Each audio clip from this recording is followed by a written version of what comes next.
Okey, Assalamualaikum semua. Hari ni saya nak tunjuk satu SUV terbaru yang akan dilancarkan kat Malaysia. Jetor T2. Let's go.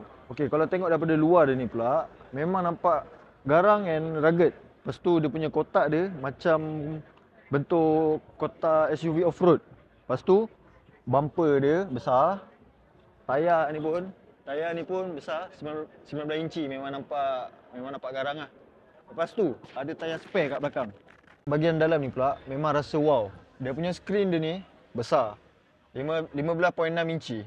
Lepas tu meter dia ni tak pakai meter biasa tau. Dia pakai cluster digital meter. So memang nice lah. Lepas tu ruang untuk pedal kaki driver ni pun selesa, luas. Lepas tu ni button banyak. Button kat bawah aircon lagi, tak tahu ada banyak button ni. And dia punya gear knob dia pun selesa. Kalau korang tengok lah, dia punya seat dia ni memang nampak selesa lah.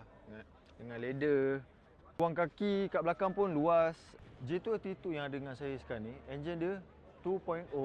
Horsepower dia sekitar 245 dan 375 Nm torque. Okey, kalau korang tengok dia punya boot belakang dia ni pula, sangat luas dan selesa. Luasan dia 450 hingga ke 500 liter. Dia punya keluasan dia tu dengan selesa dia, saya rasa saya nak baring kat sini. Boleh baring dalam ni, tak ada masalah. Okey, untuk safety Jetor T2 ni, dia didatangkan dengan ADS level 2 ataupun ADAS, 6 airbag, 360 kamera dan juga tire pressure monitoring. Untuk Jetor T2 ni, harganya anggaran lebih kurang RM178,888. Okey, untuk SUV sebesar ni, dengan teknologi dan features yang ada, korang rasa berbaloi tak? Cuba korang komen kat bawah.